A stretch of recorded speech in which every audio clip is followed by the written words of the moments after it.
So this is against a team that's pretty good, and I played growing up with a bunch of them. That's why you can see the one guy pat me on the head. I always talk to him during playing, so I always kind of put that stuff in. And they're a really good team, and a lot of firepower, especially compared to like some other teams in the league. And their goalie is pretty solid as well. I screwed up filming on this. Sometimes when I do back-to-back games, the camera acts weird, or the battery gets too hot, so when I try to turn it on in the first period, it doesn't work right, or it just crashes instantly, so sometimes it's a pain. And I think this was one of those instances because I missed the whole first period. You can see it's starting in the second. From what I can tell from the scoreboard, when I got scored on, they changed it to a 2 and not a 1.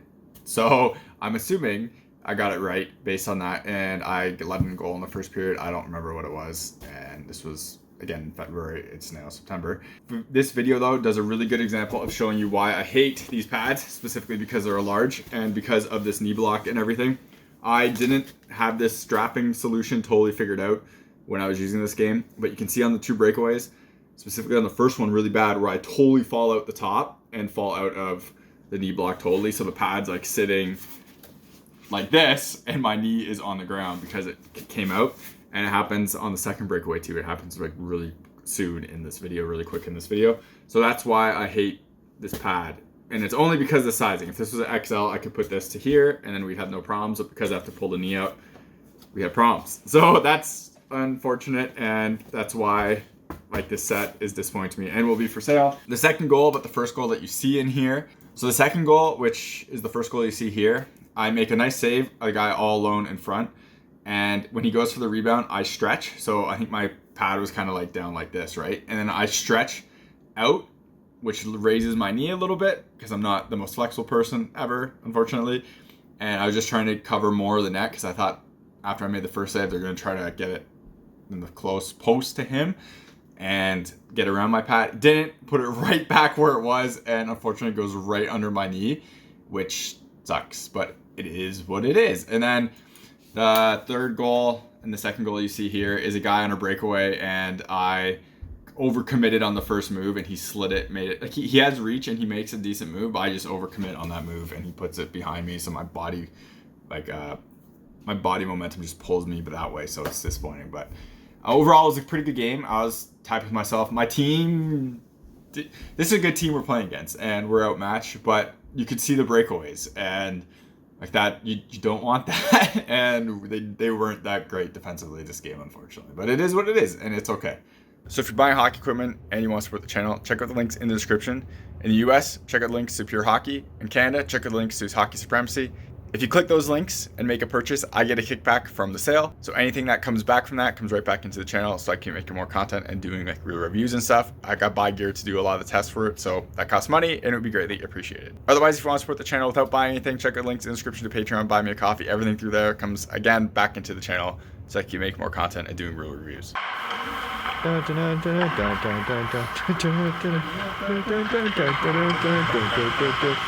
for this? Ball, ball, ball.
You're watching HockeyReviews.ca.